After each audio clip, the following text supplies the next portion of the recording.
There was a wonderful atmosphere at the Aviva Stadium for the game between the two sides, with 100% records in the championship so far. England came into the game off the back of 4 straight wins over the Irish. Stuart Lancaster made 2 changes from the side that beat Italy. Alex Goode replaced Mike Brown, who took a knock against Italy. The other switch was Exeter's Jack Noel coming in for Johnny May on the wing. There was 1 change for Ireland after the win over France. Jordy Murphy started at number 8, replacing the injured Jamie Heaslip. The men in green in great form, looking to equal the record of 10 consecutive Test wins.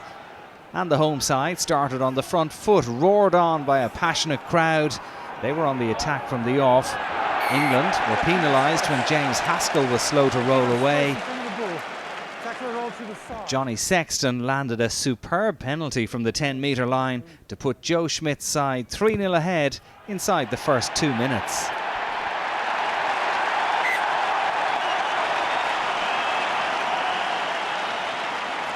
Ireland then doubled their lead after 8 minutes with a simple tap over for 6-0. A great start for the home side.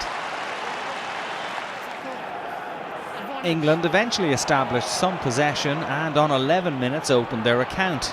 With a penalty advantage, the men in white could afford to have a shot at the posts. George Ford's drop goal was simply textbook. The English number 10 bringing his side back to within 3 points. 6-3 for Ireland in what was proving to be an engrossing encounter. It wasn't free-flowing, try-scoring opportunities were scarce, but it was the sort of match you couldn't take your eyes off. Sean O'Brien went off after 25 minutes through injury, replaced by Tommy O'Donnell. And a few minutes later, Ireland went 9-3 ahead. England in trouble with the ref again, this time for not releasing. And Sexton was happy to oblige with the boot. This gave Ireland a 6-point lead going in at the half-time break, 9 points to 3.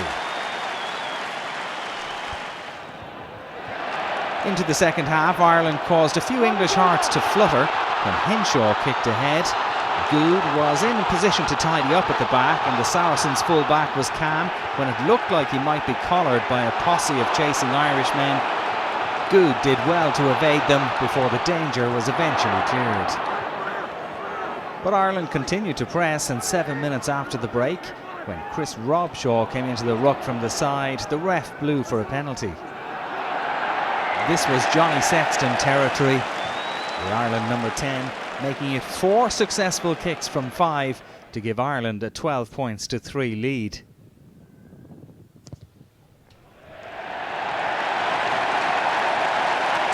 Last year's champions were imposing themselves on the game.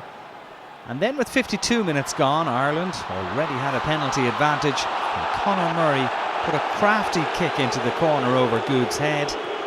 And the on-rushing Henshaw got the ball down for his first ever try for his country. It looked good, but referee Joubert asked the TMO for confirmation, and the replays clearly showed that the Connacht man had got the ball down before going into touch. It was very clever play from Murray, and another example of how Henshaw is growing into the role as first choice centre for Ireland. When Sexton converted, it was 19-3. It would be a long road for England to try and get back into the game, trailing by 16 points. They did chip away at the lead, however, when the Irish scrum was penalised for collapsing. Ford made sure with the resultant penalty to bring it back to 19-6.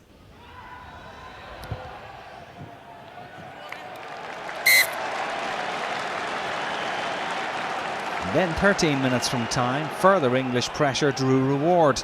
Cian Healy took a bang to the head when Dan Cole made a charge inside the Irish half. It was an accidental clash of heads, but one that left the Irish sub somewhat dazed.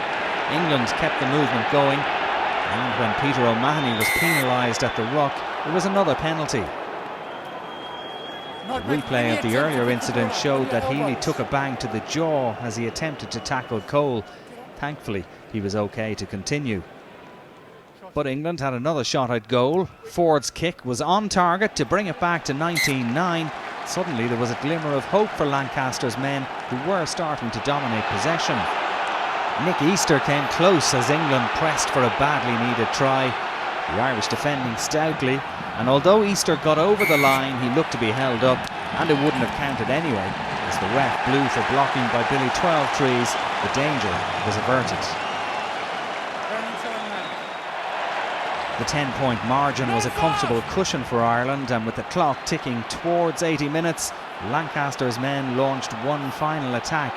They moved the ball wide to Jack Noel, who sprinted for the corner, but the score was ruled out for a forward pass from 12 Trees in the build-up. The full-time whistle blew, and Irish celebrations began. That's 3 wins out of 3 for Joe Schmidt's side, who remain on course to retain the championship, although there's the small matter of Wales in Cardiff to come. It's a record-equaling 10th consecutive win for a side brimming with confidence. England are still not out of it, but can't afford any more slip-ups. They face Scotland at Twickenham next. But it's very much advantage Ireland at this stage. Final score in Dublin: Ireland 19, England 9.